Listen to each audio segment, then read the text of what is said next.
UFC 271, Israel Adesanya, the seemingly unbeatable champ. He's lapping the competition. He's beating everybody. Tried to go to 205, didn't go his way.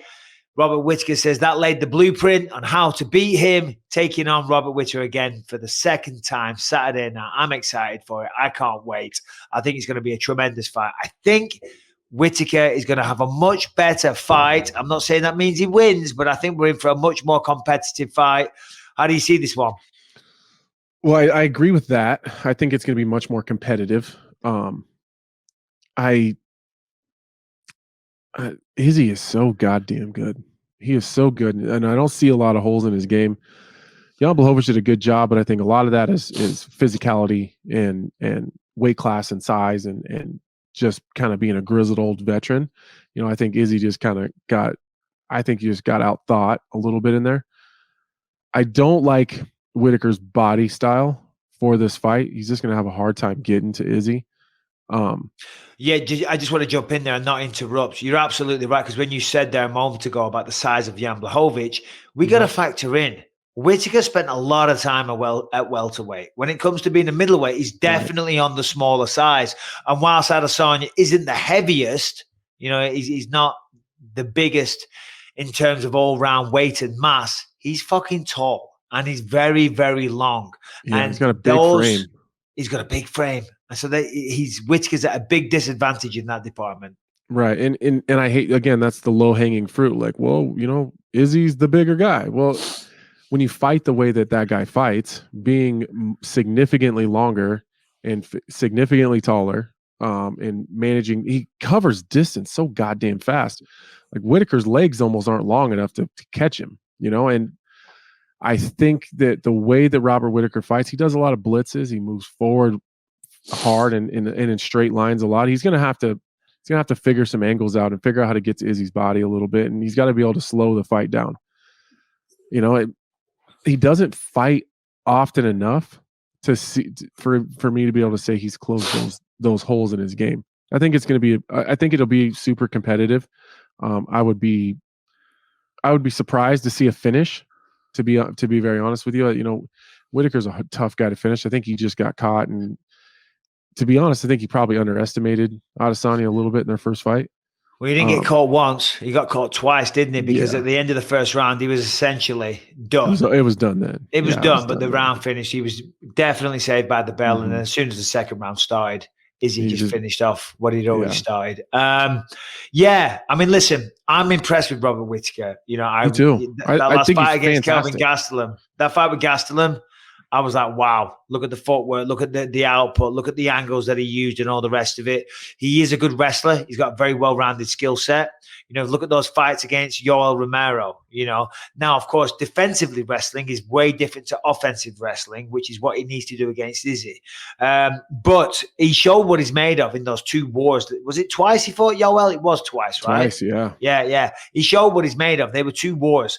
Problem is, wars like that, they do take, you know, some of the life expectancy off your career.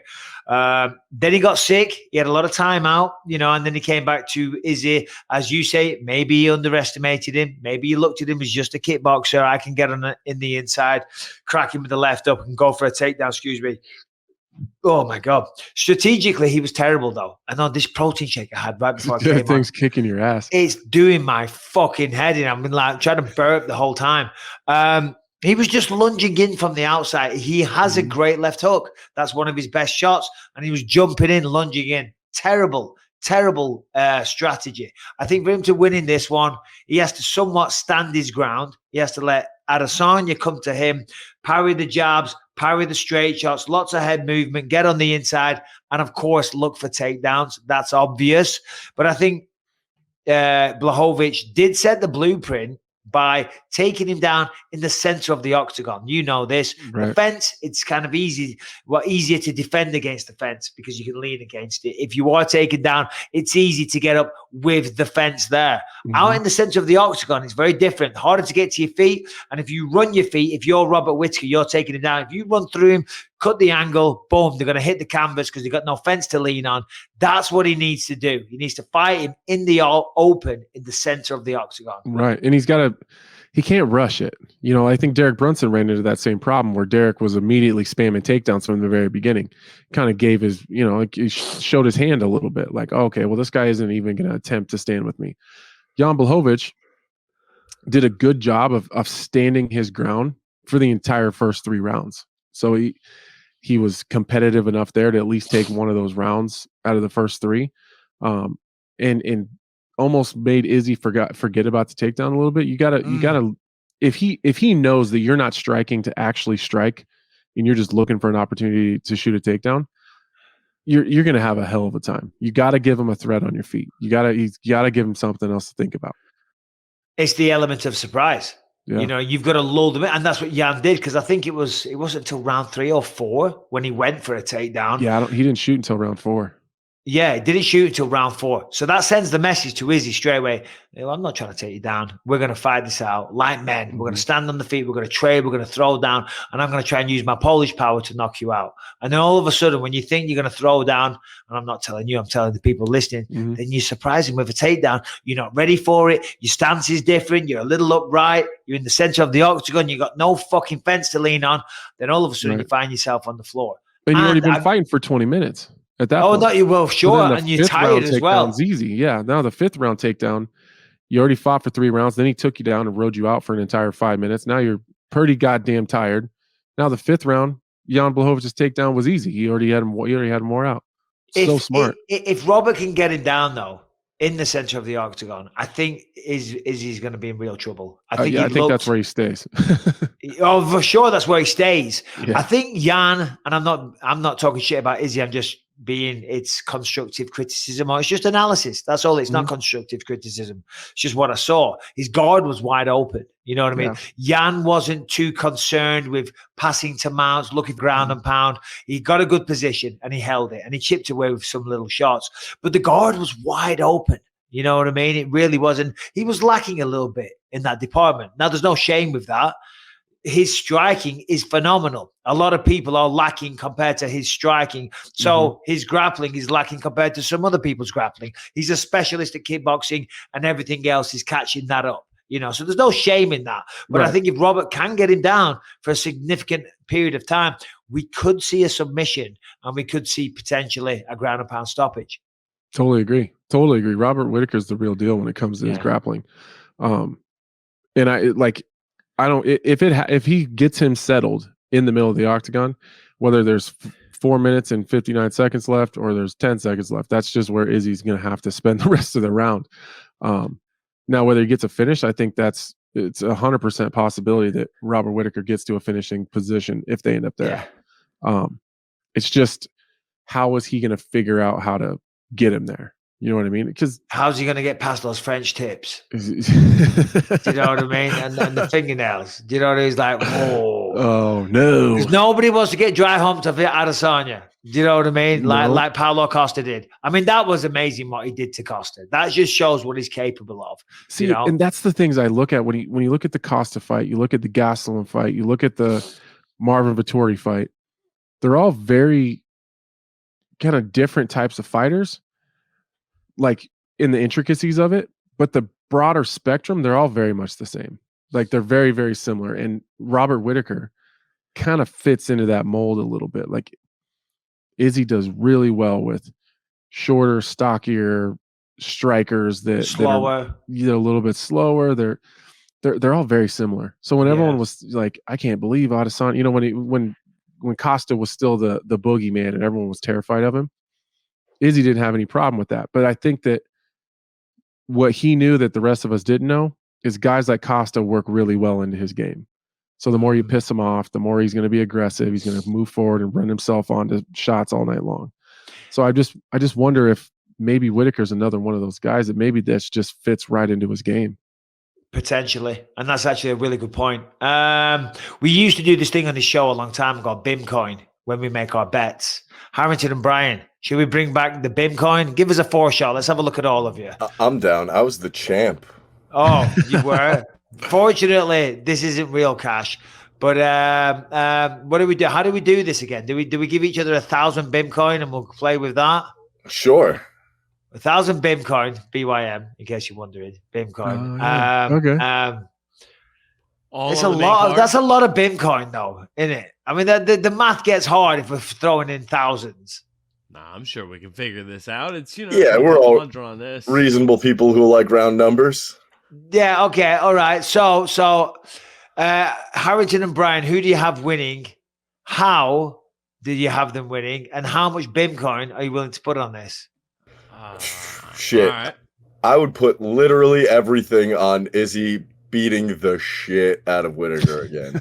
Really? Oh yeah. All I in. All in. I don't see it going any differently than the first fight, to be all the way honest. You're giving Whitaker no chance whatsoever. He's going to have no difference of strategy. He's going to have no difference in terms of success. He's just going to go in there, a lamb to the slaughter. He's going to get wiped out. Izzy's going to be in the bloody, the mani-pedi place before you know it without a scar on his face. I haven't seen anything different to show me otherwise. Izzy is a fucking monster. It's a good point, to be fair. And it kind of plays into what Anthony just said. Yeah. You're right. And those guys with the shorter, and he's got the length and he's got the speed. And you know he's working his goddamn takedown defense. You know, because he knows, that's the recipe. Take me down. Mhm. All right, You were Harrington. saying it before. It's like the physicality of Jan. Jan's fucking huge. Like Bobby Knuckles is not Jan. They're not the same size. No. I don't think he's going to be able to do that to him. Yanni is huge and he is terrifying. He's a monster. He is. He came on here. Brian, stay on. We like the 4-shot, man. All right. We came on here and he was singing a song to us, Anthony. He sung us some Polish. Did he? Some Polish folk songs. So we like to get the Europeans singing and making fools out of themselves. Did we get Alexander Rakic singing? We did, also didn't we? got Alexander Rakic. That is We funny. did. We had your boy on singing away, singing away. I think he sang a Serbian Harrington. wedding song. Oh, that's right. He did. Yeah. Harrington, who wins and how? And how much Uh, Bitcoin we got, boys? So, Brian, you're a little all in at 1,000 Bitcoin. I'll save myself 100. I'll give him 900 Bitcoin on Izzy, just in case I need to come back. All right. And then 100 on the core main event. We'll get to that. Harrington, what you got? I mean, I don't know. I think Jared Cannonier used to be a heavyweight, right? And he got down to 185, and Whitaker was able to handle him. I don't think, I do see changes in Whitaker's game. Like the Cannonier fight seemed like a different Robert Whitaker. The Darren Till fight seemed like a different Robert Whitaker. I mean, I see no reason why he can't grind out a 5-round decision against Israel Adesanya. I agree. Yeah, I'm going to go by Whitaker by 5-round decision. Okay. And then how much Bitcoin? And 200. then how does this work? Are we just doubling it up? Whatever you put on, you get back, or we're going off the odds? I'll send you guys an email. I can plug it in. Give me the winner and the decision, like the way you're This is why it gets far too I'll plug it in. complicated, though. Now we're gonna fucking, the minus Harrington 700s and all the rest. Let's just fucking whatever you He's get an back, you actual get even money. degenerate. Yeah. Yeah, I feel like Robert Whitaker by decision is probably like 4 or 5 to 1 right now. So I think there's value on that for sure. Anthony Smith. Man, the hardest part about being an analyst is shutting your heart off and letting your brain tell Correct. the truth. Because I know. in my heart, there's just Robert Whitaker's story, just so goddamn cool. Like, just seems like a cool dude. You see him on Instagram. He's got some cute ass curly haired kids running around. You're like, that dude's like me. Just a regular ass dad. Yeah. But my brain says I'm going to go ahead and put that 500 Bitcoin on Israel Adesanya. Oh, he's getting fresh. Yeah, I'm going to put that 500 Bitcoin. Okay. It's a solid currency. Yeah, you're absolutely Better than the American dollar. Yeah. You're right. You're right, because when you say not using your head, because I like Izzy, I do. I like him a lot, but I just kind of feel like Robert Whitaker is just like such an everyman. Do you know what I mean? Yeah. And as you say, I like him. Izzy. I relate to Robert Whitaker more, I think. Correct. And by the way, Anthony's half black as well, in case you didn't know. So it's got nothing to do with that. Yeah. Do you know what I mean? Which I didn't know, and I keep forgetting. Not that it's relevant. I'm gonna go with Robert Whitaker, because I agree with what you said, Harrington. I think I have seen improvements. And I think he did underestimate him on the first time. And I think we are going to see a potential where he can out-wrestle him. However, I will say this with the caveat that we might see Adesanya just go out there and do exactly what he did last time. And I think he is pissed off, and he is taking some of the things that Robert said kind of personal, you know, and angry Adesanya whilst you may be thrown off your game, and you never want to go into a fight angry. An angry Adesanya, though, is a fucking scary prospect to deal with. He's a big, tall, ferocious striker with legit knockout power that can knock you out with all of the 8 limbs. So I'm going to say Robert Whitaker, but that's purely because I'm a romantic and I want to see him. I want to see a third fight, but fuck it. I'm going at 800 Bitcoin. 800? 800, baby. 800. Boom.